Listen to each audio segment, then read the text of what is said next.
Welcome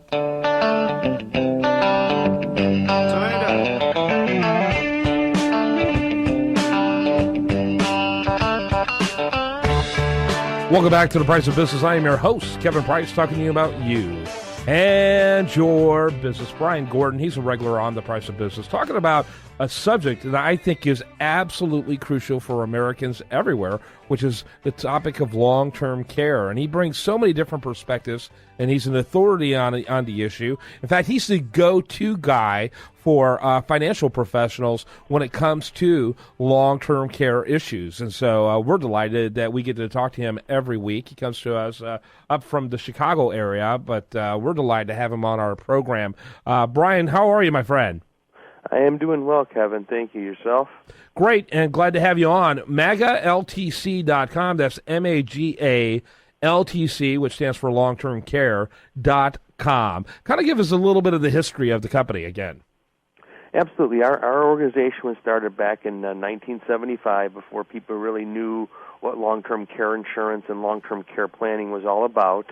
And it was really working with policies that really only addressed people staying in an actual full-blown nursing home. So the original generations of these policies really, were not as attractive for staying in the homes like the plans of today.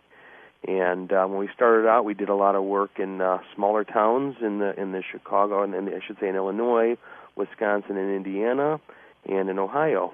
And we've branched pretty much working nationwide today, working with financial advisors from coast to coast, helping their clients find the best long-term care solution for themselves and their families. And today there's a lot more choices today for people to look at these plans than really ever before.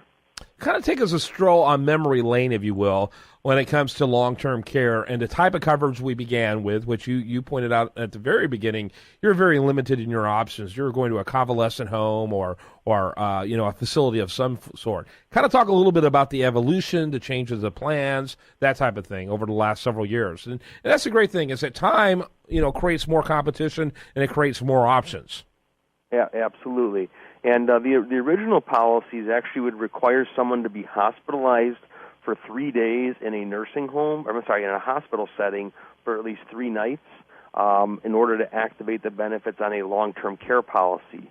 A lot of those earlier generations also only covered for skilled-type services, which is really the highest level of care people can require, which is usually injections, IV feedings, catheterizations, things along those lines. So those older plans were really, really limited, and roughly about the late 80s, early 90s, the policies we started to see, they covered more, they did not have as stringent the 3-day hospitalization on the plans. Policies that were written like in the late 80s, early 90s, you can actually extract that feature off the plan and pay a little more money in order not to have that 3-day hospitalization on the policy. Roughly mid-90s, the carriers started offering limited pay options where you can pay up a policy in a 10-year period of time. We even had companies that would allow people the right to do a single premium to pay up a long-term care policy to kind of eliminate having to worry about having any rate increases in the future. Mm-hmm.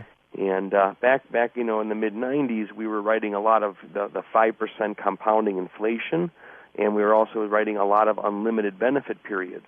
So roughly from the mid-90s through about right about 2005, 2008, we were still doing a lot of 10 pays, a lot of unlimited coverage, and a lot of the 5% compounding inflation. And I would say roughly around about 1996 to 1998 is when more of our clients and more of the carriers started really pushing the home care side of these policies. And that obviously has become a lot more attractive for people today to go with. And we also, back early on, because we worked with retirement communities that had assisted living and nursing facilities on their campus, being in Illinois, we never had what was called licensed assisted living. Ours was called sheltered care. So we actually had to go a step further with our carriers and make sure that they covered that sheltered care level as well, which sheltered care turned into licensed assisted living for us here. So the policies became a lot more comprehensive, the late 90s and what the carriers did about 3-4 years ago was they stopped offering the limited pay options. So you could not pay up a policy in a 10-year period of time, nor could you do a single premium typically. And the carriers also started removing the unlimited benefit periods. Those of us who already had the unlimited in our policy, the companies were stuck with us. But the new people coming on a moving forward basis, they did not have the opportunity to get the unlimited benefit period on the traditional long-term care policy. Mm-hmm. So now, it's gone from very limited lockstep to a lot of flexibility today. And I think a real game changer has been empowering people to be able to take care of their loved ones at home, because that's often the most affordable route, or among the more affordable routes. And ultimately, these people don't want to leave their home anyway. Definitely, yes. We see that where people start out with a few hours a day at home, and then as things potentially, get a little bit more serious, they can always bring in more hours of service for themselves. Absolutely.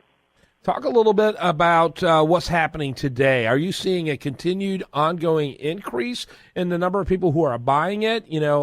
What prevents people from buying it? And I asked two rather potentially lengthy questions, and we've got about 3 minutes left, so forgive me. No problem. With the policies today, what we're seeing more and more carriers are not doing the long benefit periods.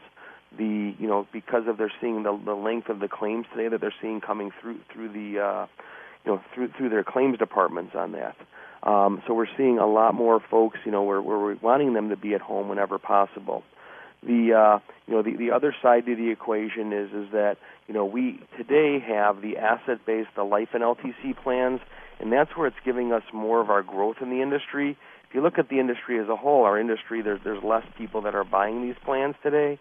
Part of it is I feel that the underwriting has gotten a lot tougher on the traditional long-term care plans than ever before, and I think that rightfully so. I think that there were many people early on that should not have gotten long-term care plans, but the way the underwriting was, they were able to get through the system back then. So today the carriers know a lot more. But what's happening with the traditional plans as well as the asset-based, we're no longer doing that 5% compounding inflation. We are doing more of a 3% compounding inflation because it's more affordable for our clients to handle that premium in their future. Yeah. And I think that that's something that people really need to think about too. Is that when they're looking at these plans, with the asset-based products, you've got everything from a lifetime pay to a 10 pay to a 20 pay to a single pay available to them on these policies. So we are actually, when we're working with financial advisors today, and I'm talking about people I've worked with for 10 or 15 years that have had no interest at looking at the asset-based products, are now wanting to take a look at them to compare them and also present some policies to their clients that have a guaranteed premium as well, that they don't have to worry about the rates going up. But the big issue is that we're seeing more people today want to get the policies, but we do a really good job of pre-screening all of our applicants before they apply. And what we do find is that we're finding conditions up front that are precluding people from actually applying for the policies. Yeah, very good stuff. All right, very good. Always enjoy having you on the program. The feedback I get from people is like, man, that guy knows his stuff. Well, why else do you think we have him on the program? Brian Gordon, megaltc.com. That's MAGALTC.com. And thanks so much for imparting your wisdom and insight for us. My pleasure, Kevin. Yeah, keep up the good work, and we look forward to getting more insight and information from you. I encourage people, particularly those in the financial area fields, to reach out to Brian, learn more about Brian, add that part of what you're offering your clients, because I think it makes all the difference in the world, and Brian does a great job of playing the role of the trusted advisor to those financial advisors who are working with their clients. He protects those relationships. So keep up the good work. Thanks. All right, when we come back, we're going to have much more for you, and you're listening to The Price of Business.